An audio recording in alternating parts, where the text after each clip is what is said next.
Well, folks, the numbers are in, and surprise, surprise, Captain Marvel is off to a glowing start, despite the internet's best efforts. While I'm not here to debate whether or not Captain Marvel was a quote-unquote good movie, instead, I'm here to dissect the chapter of MCU history we've been given and show your faces the forest through the trees.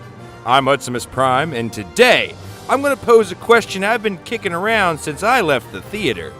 Is Captain Marvel the MCU's first mutant?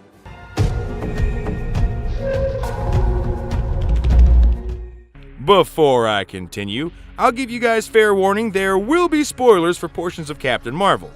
Nothing that'll ruin the movie's big twist. I did that myself months ago, thank you very much. But spoilers all the same. If you guys are still in, I will now give you guys a second to grab a rag, a sheet, or some kind of paper towels. You're gonna need them to clean your mind off the ceiling and wall behind you once I'm done laying this theory down. Let's begin. It's no secret that Disney is in the process of finalizing its reacquisition of a huge chunk of their comics properties from Fox. While the world at large is salivating to see the X-Men and Fantastic Four rubbing elbows with whichever Avengers survive Endgame, Marvel now has the unenviable task of believably squeezing two storied super teams and all their moving pieces into the precise machine they've spent a decade building. For those looking close enough, you can already see Marvel and Disney moving pieces to make this happen as we speak.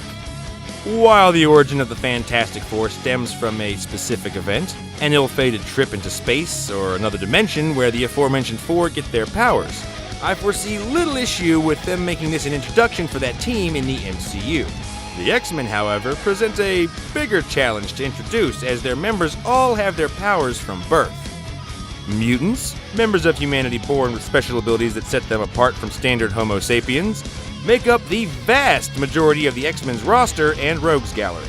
Though it is difficult to explain how we as an audience have spent a decade in the MCU without noticing a chunk of humanity shooting lasers from their eyes or walking around in blue fur, I believe Marvel laid the seeds to do just that in Avengers: Age of Ultron.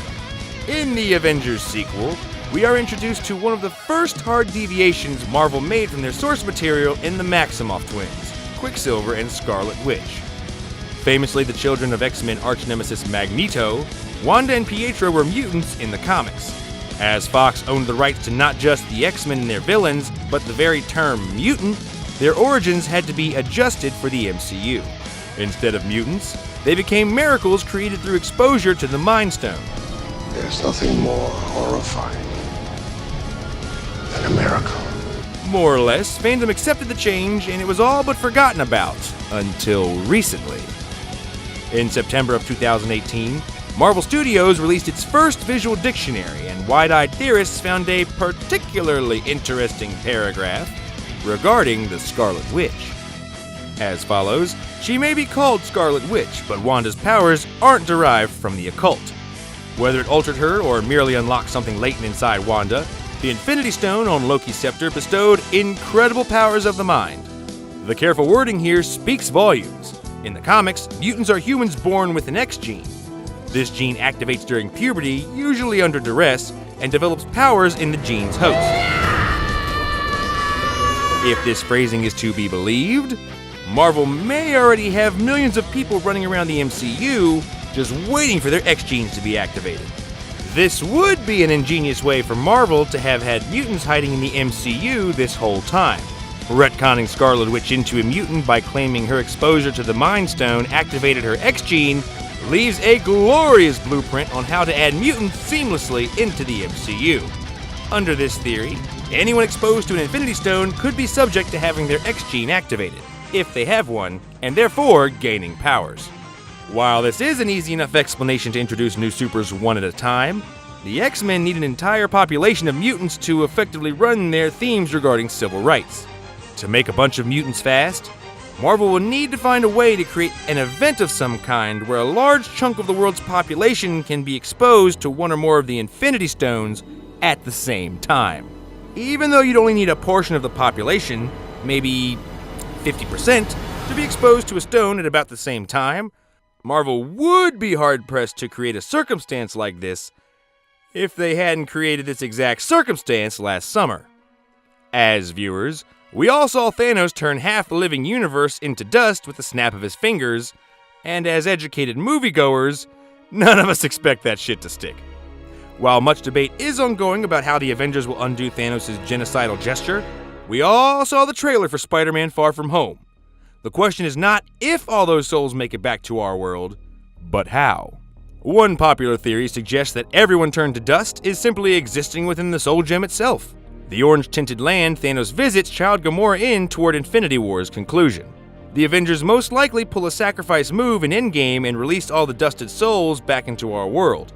Once we begin to dive into the MCU post-Infinity Gauntlet, do not be surprised if we see a number of individuals begin to come forward displaying powers that far separate them from their fellow man, thanks to a dormant X gene and a vacation in the Soul Stone. While I'm hoping you'd enjoy this theory up until this point, by now you're probably asking yourself, what the hell does any of this have to do with Captain Marvel? Well, guys and gals, if Marvel does choose to use this rationale as the beginning of the mutant race within the MCU, Captain Marvel may have just been revealed as Exhibit A. In her film, Carol Danvers receives her abilities after destroying an experimental light-speed engine at point-blank range. The ensuing explosion bathes her in energy drawn directly from the Tesseract, making her the strongest Avenger, according to Kevin Feige. This lines her origin up very well with Scarlet Witch's origin, both being exposed to Infinity Stone energy and both being observed as wildly powerful characters as a result. Why was she up there all this time? It would stand to reason that if Scarlet Witch is retconned into being a mutant once more, Captain Marvel should be as well. Though not a mutant in the comics, Captain Marvel has had plenty of history with Professor X's students. She shares a military history and is a war buddy to Wolverine.